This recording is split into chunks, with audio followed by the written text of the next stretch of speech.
crash, not injure yourself, not damage the bike ahead of qualifying later on. We do expect conditions to improve drastically in terms of the sun coming out later on this afternoon, which is good news.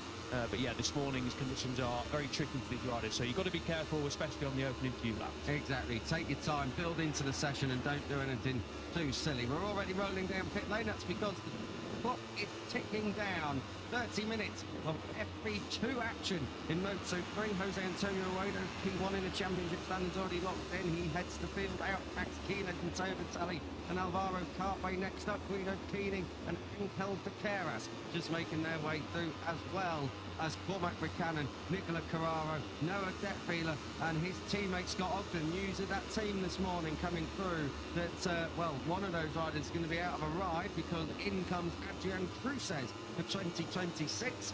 So Scott Ogden and Noah Detfiler. It looks like Scott Ogden's probably likely to stay. Noah Detfiler yet to score a point in 2025, and with just 4 rounds remaining, he hasn't got a lot more time to do it. Scott Ogden's having his best season in Moto3, even if he's in a poor run of form. But Adrian Cruz is a welcome addition to the full-time lineup in Moto3 in 2026. The few times we've seen him here promised quite a lot, really, whether it's been in the MLAF team or elsewhere as a super sub rider. So Adrian Cruz is getting ready for a full season, a 22-round season in 2026. Yeah, I've got it on good authority that Ogden will be the rider, staying with CIP Green Power next year, fully expected, of course. And yeah, Adrian Cruz is making his full-time debut in 2026 with that team. Of course, partook with them in the opening few rounds of this year and scored points in Thailand, Argentina and in Austin. So when he stepped in, and this is important for the riders who do step in, make a name for yourself, score points, impress, and you can be on the grid full-time next year. And that's exactly what Cruz has done. Another exciting talent coming from Spain. There's plenty of them, isn't there? So yeah, Cruz says coming to the grid full-time in 2026. Joel Kelso just coming round down towards turn 4. He's your best chance, it feels like, of home success this weekend in Moto3. Don't write on Jacob Wilson, of course, but Joel Kelso a little bit higher up in the championship standings and with a point to prove. He's still chasing that first Moto3 win. He's had plenty of podiums, lots of front rows, had another pole in 2025. Wouldn't be a bad time to strike here in Phillip Island, but I tell you what, he's going to have to go and beat this rider. David Almanza, an unbelievable lap time yesterday, a 34.7, the only rider in Moto3 history to get into the 134s. David Almanza has got some serious pace. It's just his race consistency that is perhaps lacking, but Almanza, new challenge awaits him next season. He's off to the Nick Romoli Dynaval Intact GP squad, so he jumps off a Honda onto a KCM. That's by far the most competitive package, but does lead the 3-time World Championship winning team in Leopard Racing. So it's a matter of compromise, but whether he's leaving or not, he's leaving on a high because he has been rapid in free practice and qualifying of late. Yeah, 3 tenths, pretty much 4 tenths clear, really ahead of the pack yesterday. Almanza, and a lot of the teams and riders said it yesterday, slipstream was so important. Almanza, take nothing away from the lap, a brilliant lap time. He's still got to get it on the board, but slipstream, and he placed himself really well yesterday at the end of practice. Kelso and his team manager Alessandro Tanucci were saying that he feels really confident. We saw Kelso in the car park this morning yesterday, and he was cool, calm and collected, pretty much as always. Kelso very, very confident heading into Saturday. Jumped up to P5 late on, didn't he, the Australian, with that lap time of a 1:35.409. And Tanucci's team manager mentioned that Kelso feels great on race pace, great riding alone, great on one lap speed, and the gaps we saw were quite big. 9 tenths splitting the top 12 down to Tayo Furusato in P12, but a lot of the gaps, the big gaps that we see, are down to slipstream. A lot of these riders are feeling comfortable, including this rider on screen, Alvaro Carpe, who's inside the top 3 for the first time since the Czech Grand Prix on a Friday. So the H3 has found some pace recently, which is good to see from the rookie. But yes, don't take too much notice from yesterday in terms of the gaps. It's a lot closer than it looks in Moto3.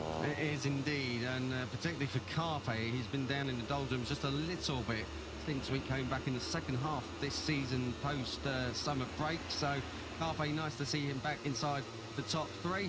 Coming down to the line then, completing their first opening laps. This is Almanza. I think that's Valentin Peroni buried under the Leopard Honda. The Garrison and Carraro side by side down across the line, taking cover. That's the Geese, I think, getting out of the way. And I would too down towards Dillon Corner with this lot charging on through.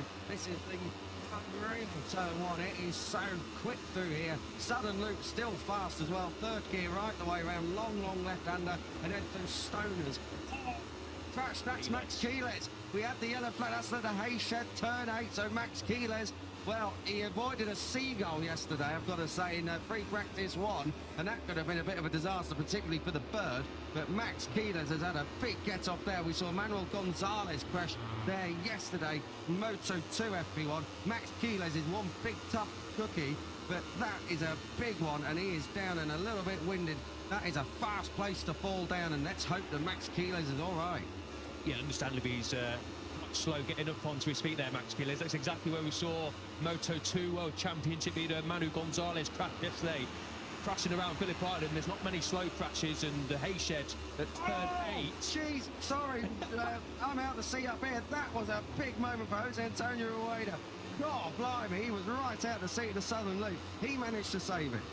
He had a similar moment to that at the exit of turn 4.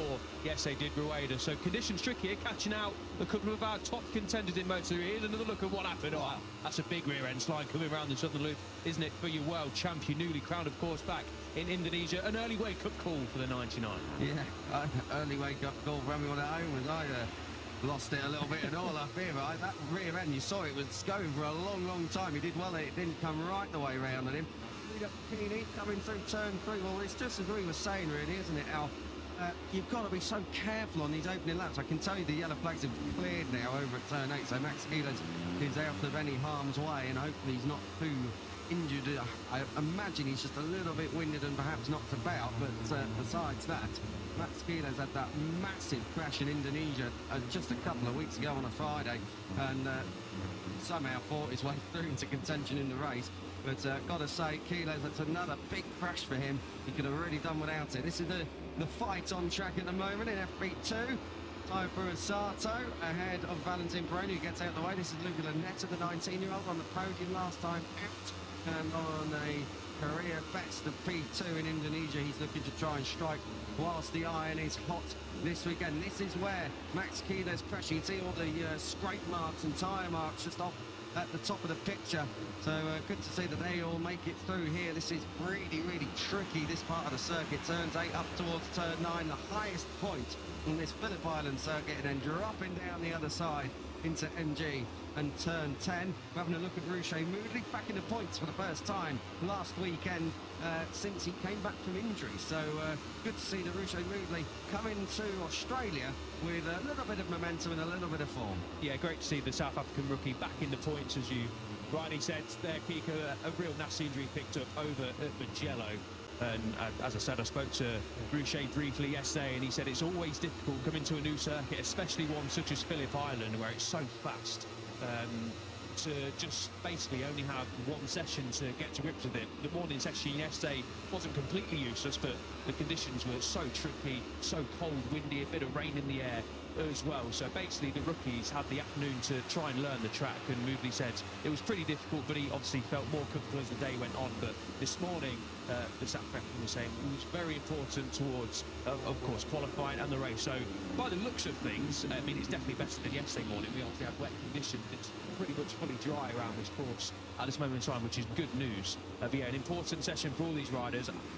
Not imagining that many are going to be pitting. You're going to want to go out there and get some long runs done ahead of the race on Sunday. We just saw Adrian Fernandez trying to come through on Eddie O'Shea over at turn 4. Wasn't able to do it. Adrian Fernandez already on the 35-1, so that's getting down to a relatively nippy time already in the nippy conditions here this morning. He's still trying to get through on Eddie O'Shea. This time he has a look at turn 10. That was getting tight at the apex. I wonder how that all came out.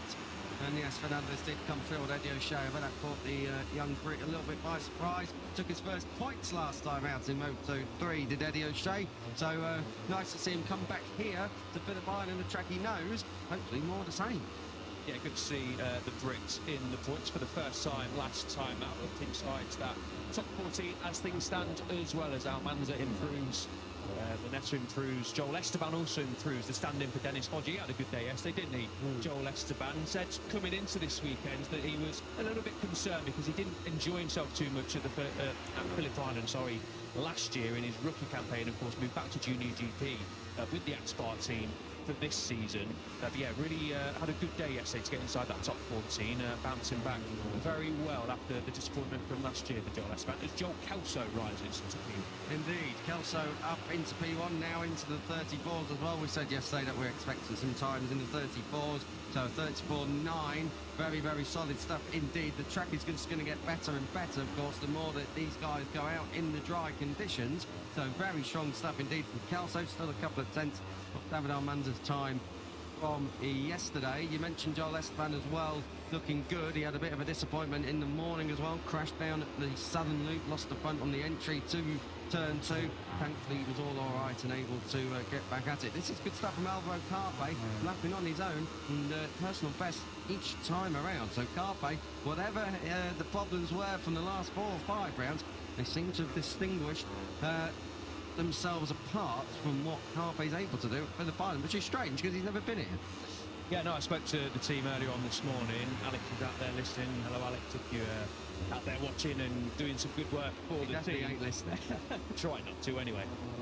They were saying they can't even pinpoint exactly what's gone on, but he said also they found something yesterday as well. Carpe found something in Indonesia. That was proven on Sunday when he was in and around the podium fight again. And of course, he's landed in Australia and hit the ground running. Alvaro Carpe was one of the many riders who said yesterday that he absolutely loves this place. Just the speed and adrenaline is something that you don't get at many of the tracks on the planet. And Carpe, speaking to us yesterday, was very, very happy with how he felt in the afternoon. So the important thing was for Carpe to go out in the afternoon and get a good feeling, and that's exactly what he did. And I mentioned yesterday also the Rookie of the Year fight is well and truly on. Quiles is leading the way and quite quickly at this moment in time as well, but we've just seen Quiles crash down at turn 8. Hopefully the number 28 is okay to continue for the rest of the weekend, but Carpe finding form at the right time if he still has those faint hopes, which of course he does, of trying to be Rookie of the Year in 2025. This is where he did fall over at turn 8. Everyone threw it cleanly in this train of riders. Got to say, decent to see Eddie O'Shea up there in the top 14 at the moment. Doesn't mean anything for the qualifying, of course. That was all decided yesterday, but Eddie O'Shea looking a little bit more confident and comfortable in recent rounds. Definitely knocking on the door of the points a lot more often, looking to try and go through directly into Q2 as well. So Eddie O'Shea building in confidence as this season progresses. Looks like he will be at that team next year. Nothing is confirmed, of course, publicly yet, but from what we're gathering, it looks like Eddie O'Shea is going to be on the grid, and he's going to have Joel Kelso as a teammate. So that's going to be a very interesting line-up down at the grid MLAV team. Eddie O'Shea moves up into the top 10. That's fantastic from him. Gets ahead of David Almanza as well, down in towards turn 1. Kelso's P1 at the moment, 35.2 last time around, there 3/10 off what his best time is so far in this session. 17 minutes remaining, 13 complete. Sporting his special liveried lid this weekend, debutising that on Saturday and of course for tomorrow as well. Yeah, good from O'Shea once again to get in that top 10. Of course, he will be partnering, we believe, Joel Kelso, if Eddie O'Shea is confirmed, in the Grid MLAV team next year. And that'll be good for, well, any sophomore really coming into the class to line up alongside the experience of Kelso, who we know a victory surely is around the corner for the Australian. What we're going to go replay of here, the Frinza MT Helmets MSI duo going toe-to-toe into turn 1. Angel Piqueras getting it all sorts of out of shape into turn 1. That is not a place where you want to be losing the front. Just about keeps out the gravel, which is good from Piqueras, but that was a scary moment for the number 36. Yeah, that would have got his attention up. Good morning, Angel. So through turn 1, losing the front, he did very well to keep out the gravel as well when he ran off and across the curbs. So Angel Piqueras, we've seen a few front end moments from him this year.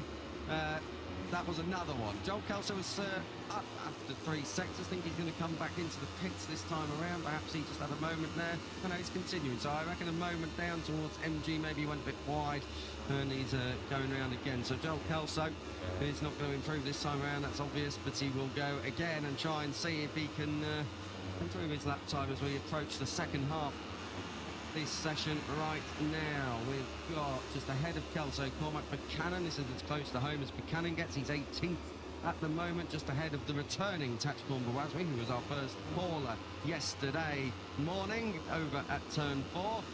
And who else have we got further down the order? We've got Guido Tidings down in 23rd place at the moment. Just ahead of his temporary teammate Brian Uriarte.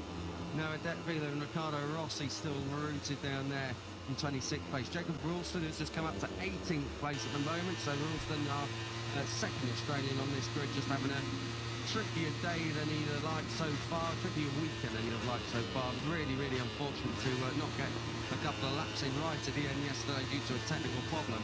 So hopefully that problem will not repeat itself, because there's been a couple too many already for Jacob Ralston, who is still without a ride for next year. Yeah, hopefully, fingers crossed, Ralston can get a ride for next year. I think that is, no, it's the number, oh, it is the number 12, running on at turn 4, just out of our commentary box window. He said he just ran out of fuel yesterday, did Ralston, at the end of practice, which didn't affect him too much, thankfully. He's into Q2 automatically, which is a job done on a Friday for all of these riders. Basically, you just want to get into the top 14 and avoid the jungle. That is Q1, especially with potential iffy weather coming this afternoon. But yeah, Ralston was pretty happy with how he felt yesterday, as all the home riders feel when they into their home circuit, but especially when you can call Phillip Island home. He was just absolutely over the moon to be back and felt good riding alone, and was confident heading into the rest of the weekend. So Ralston will be straight into Q2 later on for 15 minutes of the pole position shootout. So fingers crossed for the young Australian. He can be on the front 2-3 rows. I think top 10 in qualifying around here will be a good result for Ralston. Angel Bucaras does not like turn 1, does he, at Doon? That's another foot off the footrest, but nowhere near as dramatic as a few moments ago. So Bucaras at the moment sat in 4th place and looking to try and get into the top 3. This is Jacob Ralston, who we're just talking about, comes across the line, doesn't improve that time around. Comes down towards turn 1. He's lapping on his own, so Ralston getting vital laps in. He finds himself in Q2 directly, luckily enough for him, so he doesn't need to go through Q1. We're going to have a look at turn 4. Very, very heavy braking area on this track. This is Jacob Ralston coming through turn 3, and he's going to line it up down in towards turn 4. Hard on the anchors. I think this is the moment I was talking about. Just caught the left eye of mine when I was talking about him, or just about to, yeah, just runs into the long lap penalty loop, or just beyond it actually, into the runoff area, just gets it out of shape into the braking zone, hard on the anchors. Nothing too much to worry about, but yeah, finding the limits at turn 4 in FP2 was the Australian. He's all right then, back on it now and looking to try and improve his lap time if he can. He's coming through turn 7, this is turn 8, and he starts to climb up towards Lukey Heights, and it is a climb up here as well, right the way to the very, very top of this racetrack. What a racetrack it is. They just don't design them like they used to, do they, anymore? Fantastic tracks we go to, but there are some that still get your hairs on end. I went off and watched at turn 3 yesterday for MotoGP practice in the afternoon, and there aren't many corners in the world that get me going, but that was certainly one of them. That was unbelievable. It's just sensational around here at Phillip Island.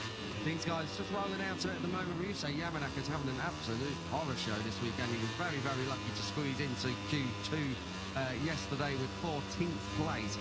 But besides that, it was 20th in FP1, and he's down in 22nd right now. So Ryusei Yamanaka, who has had pace in the last few rounds, perhaps even if his qualifying performance has not demonstrated that. He has been in the top 10 for the last 4 rounds.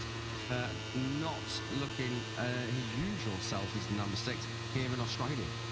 No, it's only a quiet weekend so far for Yamanaka. We saw him and his teammate Angel Bucaras go line astern into turn 1. Oh, what a shot. Yeah, nice little piece flapping across turn 1 into the braking zone. Braver than I would be up there this morning. Get nice little slow-mo shots. That's Paul Buchanan also sporting a nice special helmet for this weekend. Pretty much a home race, as close as it's going to get for Cormac Buchanan, who said yesterday that he was mainly focusing on Sunday, lapping alone, didn't care too much about the distance away from top spot. I think it was 1.8 seconds the New Zealander was off David Almanza's time, but he wasn't too concerned about that. Was pretty happy with how his rhythm was, with how his pace was. So Buchanan will obviously try and get a bit of slipstream in Q1 later on, and you can see from your TV screens there, that is heavy rain coming down on the start-finish track. I was just about to come in because you can see it on our screen as well. I'm just wondering if that's why everyone's rolled out of it. So I reckon that might be all she wrote in this session. There's your white flag with a red cross on it. That is, we've got sector 1. Oh, David Almanza, that's a third crash of the weekend. David Almanza has obviously been caught out there by the rain. That's over at turn 2. But I can tell you the rain is properly pounding down in the pit lane and also down where we are at turn 4. It's coming right across, actually. So it's coming from the right-hand side of the front straight across, driving across down towards the left-hand side over at turn 4, and it's going to really cover this track quite quickly. I'll tell you what, there's a couple of riders coming down in towards turn 4 now. They're going to be very, very careful, tiptoeing around one of the Boe Motorsport bikes, along with Noah Detfield, I can tell you, but coming through. And there's also Guido Pini working his way around. We pick up Ruche Moody now. He's the rider who's obviously just gone past our commentary position, but you really don't want to be out there, particularly where you've got to get to now. That's over at turn 8, where he's coming to, which we have already seen has caught a few riders out. But the rain, the heavens have opened here at Phillip Island, and every picture tells a story. Tayo Furusato is coming in now. Well, I tell you what, I'm going to brought my rain jacket down from the media centre now. Yeah, I did tell you to, didn't I? You were umming and ahhing, and I was like, first time I've ever listened. Well, and probably last time as well. You can see there the weather just worsening, unfortunately, for the remainder of Moto3. I'd be very surprised if we see some more bikes on track in terms of Moto3 for the remainder of the, well, just under 9 minutes. Bad news, of course, for Moto2, potentially MotoGP free practice sessions as well, of course. MotoGP qualifying coming up in around about a couple of hours' time, I believe. So yeah, unfortunately, the heavens have opened here on the islands, and the blue sky that I could see a few moments ago has disappeared somewhat. So hopefully this doesn't last long, but yes, it looks like the running in Moto3 could be coming to a halt for the remainder of the squad. It is already easing off down here at turn 4. I've got to say, it is still raining, but it's nowhere near as intense as it was just a minute or two ago. So yeah, maybe Moto2 is going to get away with it right at the end, but again, conditions that you could really do without, and it's going to be disrupted running right the way through this Australian Grand Prix weekend. Disrupted not in terms of actual time schedule, that may well take effect, who knows, but more in the case that you're just not going to get a clear run at things. You're not really going to be able to dial the bike right in. That's what practice really became. Yesterday became a bit of an FP1 session. Today they were looking to refine it. They can't, because now the heavens have opened. You can't be riding around on slick tyres with full chat in the rain, that's obvious. And then they have to wait for qualifying, and qualifying's not really a session you get to try and perfect anything. You kind of got to go for broke. It might be a little bit of an advantage for some riders going through Q1 now. I mean, I'm talking like maybe Valentin Peroni, who's having another really difficult session, it's got to be said, down there in 16th place. He might want the extra track time, but only if it's good, valuable track time, of course. There's no point going out if it's miserly and dark and gloomy. You want it to be a bit of bright sunshine and something relevant to what you can learn. And then we get into tomorrow. There's no warm-up for Moto3. That's been the case now for a little while. We're straight into the race. So a real nightmare this is for Moto3 in FP2. Yeah, judging from the form book, Peroni will be one of the favourites to come through Q1 later on this afternoon, but he said he didn't feel comfortable with the bike and struggled a lot on a new track for him. Of course, I think he was another rider who said starting the weekends in the sort of conditions we saw yesterday just really isn't ideal for anyone, but the rookies who are learning Phillip Island for the first time. But there's a few riders who will be fancying their chances of coming through Q1 later on this afternoon. Matteo Bertelli is another rider who we've come to expect in Q2 automatically, of course, since his massive injury he picked up just after the Americas Grand Prix. He's returned in some good form, Bertelli, but he was another rider who just struggled a little bit yesterday. And you've got the likes of Scott Ogden, who finished in P20 yesterday. Ricardo Rossi was P26. He's been in Q2 recently as well. So yeah, Q1 later on this afternoon will be an enticing affair. Obviously, we don't know what the conditions will be like. We do believe that the sun will come out, and as we're saying that now, the rain from where we are anyway, down towards turn 4 has stopped. So hopefully that's just a little sprinkling we've had here on the island. It will clear up nicely. And we saw yesterday that with the winds and the sun coming out, the track dries fairly quickly here. So I think for at least the start of Moto2 will be wet tyres, but maybe towards the end of Moto2, if we get no more rain, the circuit will dry up, and then maybe in MotoGP we'll get fully dry free practice. It dries up quickly if there's a breeze. The thing is, we're in winter down here on Phillip Island. It is quite cold. That has been very obvious since we touched down fresh mark flight from Indonesia, where it is absolutely not winter. But it's cold here. So when it rains and it's cold, you need heat, and if no one's out on track, it takes a long time to disperse any water to get that dry line. If there's a breeze, it does help, but if not, then you're really struggling, because there's just no way to move that water off the racing line. I can tell you that we do have an update on Max Keeler's Aspar team have tweeted that he is rider okay. So Max Keeler's is rather for that we haven't got any footage of over at turn 8. I can tell you that he's back in the box and he's safely with his Aspar team.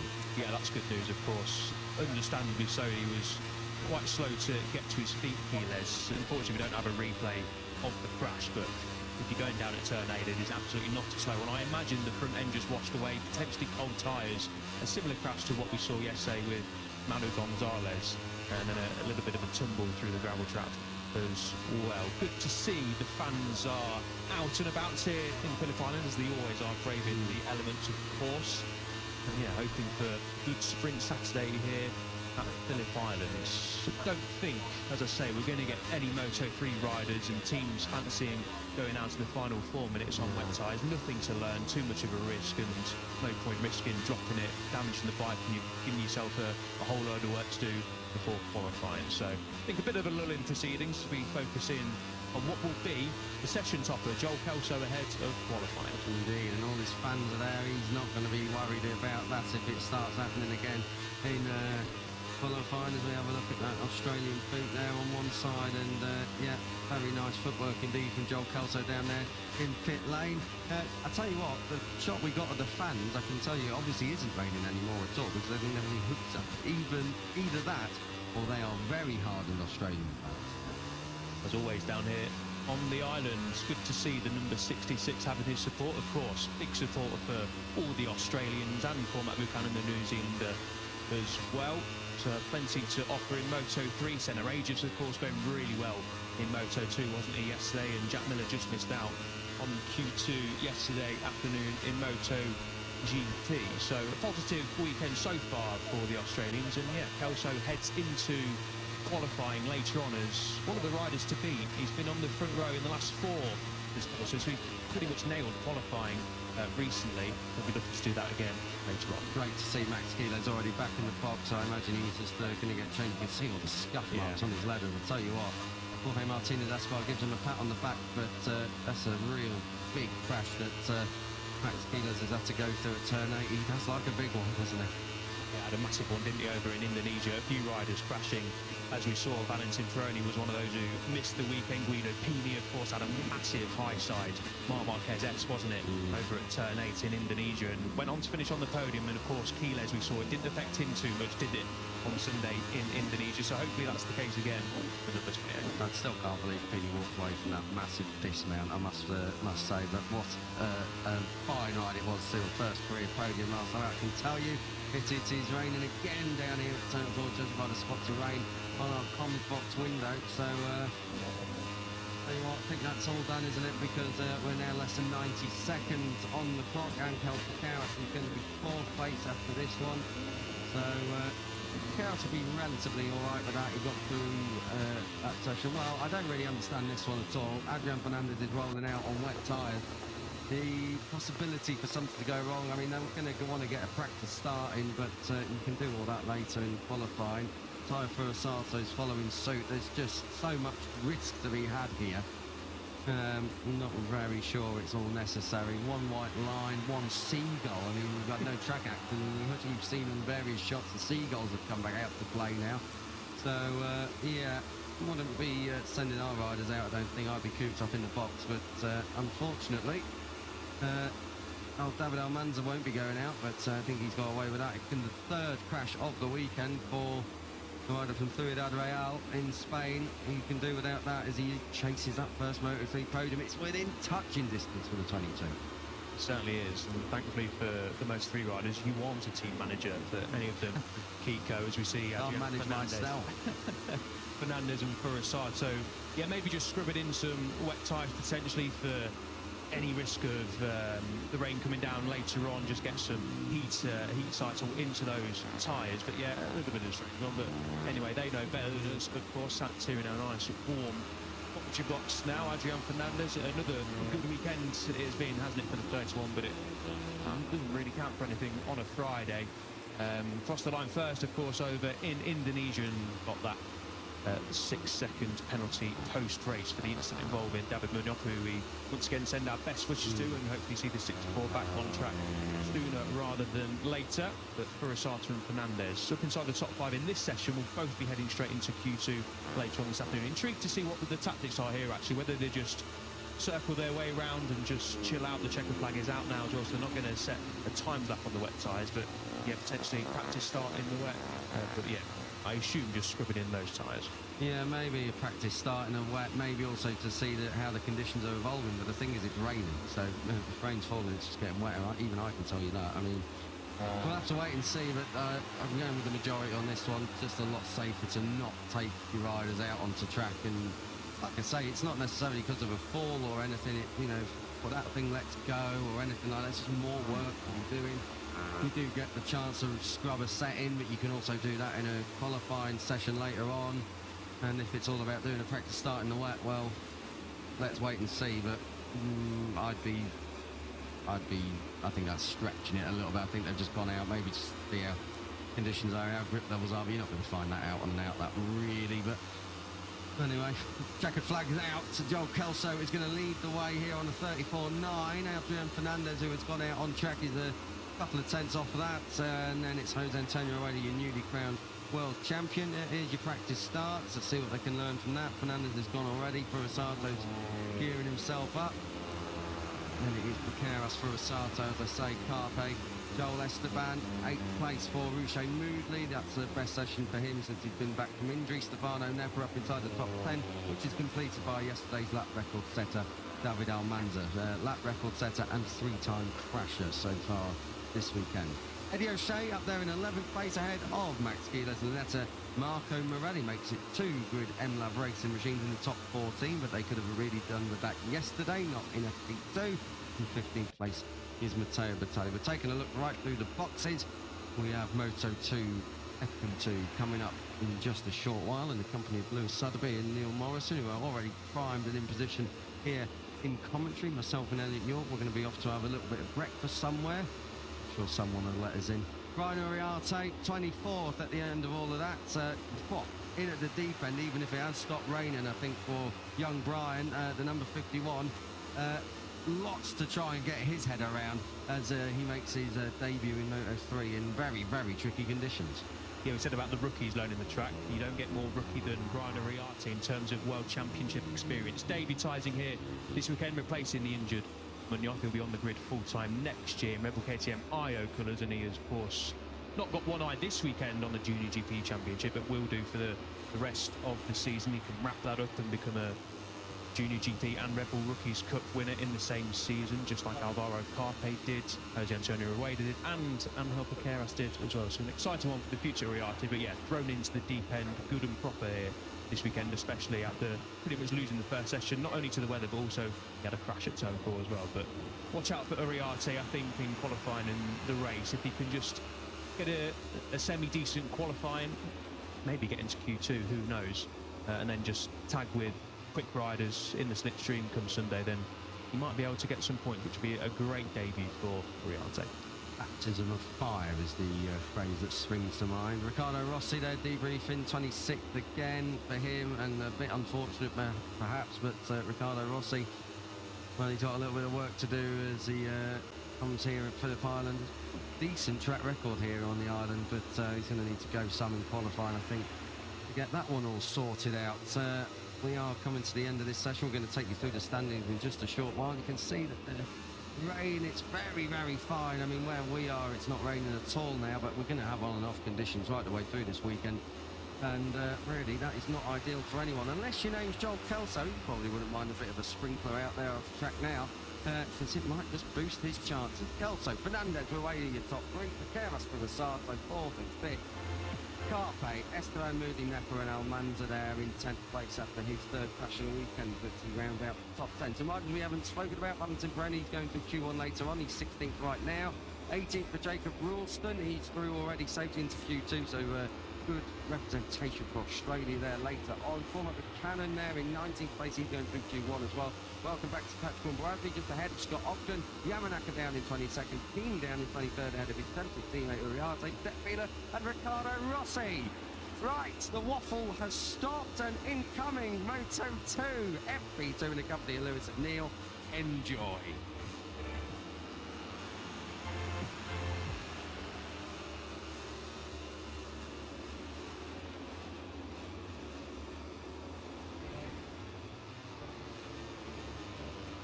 Good morning, everybody. Welcome back to Phillip Island. Phillip Island, as we so often know it. 4 seasons in one Moto3 practice session is the new catchphrase after what we saw earlier on today. A rain shower that doused the track with around about 10-15 minutes or so remaining of their FP2 session, which certainly changes the complexion of this Moto2 session coming up, and potentially MotoGP Qualifying, which is still to come this morning. Where, what are we, around about 1.5 to 2 hours away, depending on whether you're talking about Q1 or Q2, from MotoGP's battle for pole position. And a track that the Premier Class rider is going to be greeted with. Well, I'll get some extra information shortly from Moto2. Diogo Moreira leads us into Super Saturday. The title chaser, edging out the home favourite, Senna Agius. David Alonso taking 3rd place on another strong day for the 2024 Moto3 champion. Jake Dixon, top Boscoscuro, a circuit which has so often suited the Boscoscuros. Not so yesterday, only 3 of them through to Q2. World Championship leader Manu Gonzalez, he was 5th yesterday. That does not come close to telling the story of his first day. Mario Aggi, what a fine day for him, 6th quickest. Aaron Canet looking something closer to his old self. At least he's not in Q1 this time. First automatic Q2 graduation for Canet since Barcelona. Tony Arbolino, Darren Binder, his first Q2 appearance since Qatar. Colin Bayer, Danny Munoz, Barry Baltus, Inform Ethan Guevara and Ayumu Sasaki. They complete your 14 riders who are straight through to qualifying 2. Here, a rider's name mentioned. If you were listening out for your favourite back at home or around the circuit here at Phillip Island, well, they'll be in qualifying 1 later on this afternoon, which includes the likes of Joe Roberts, a winner already earlier this season at both of the Speed RS Boscoscuros, of Alonso Lopez and Celestino Vietti, who had 3 crashes between them yesterday. It's the most surprising name of all outside the top 14. Perhaps not surprising if you watched practice yesterday, but surprising if you didn't. Danny Holgado, of course, a twice winner in Moto2 since the summer break. Well, he had a crash coming up and over Lukey Heights yesterday early in practice. Did get back out on track at the end of the session, but in the very small window he had to put a lap time on the board. Holgado only able to get himself up to 21st place. So he is one of those playing catch-up as we go into this Saturday of running in Moto2, which as always will be talked through by myself, Lewis Sotheby, and Neil Morrison to my right in the commentary box. Interesting days, Neil, for our 2 leading title contenders. Diogo Moreira with a very content smile on his face after ending the day in P1, perhaps smiling to himself at the knowledge that his championship leading rival, Manu Gonzalez, in a spot of bother yesterday. Yeah, he was. It might not look like it on the timing screens at the end of practice yesterday. Manu Gonzalez there in 5th position, but it was a tricky day. We'll maybe come on to him in just a little bit as we look in the home hero, Senna Agius' new special crash helmet design, which is a one-off for its home event this weekend. Put the one there, that's a black. Looks quite distinctive and pretty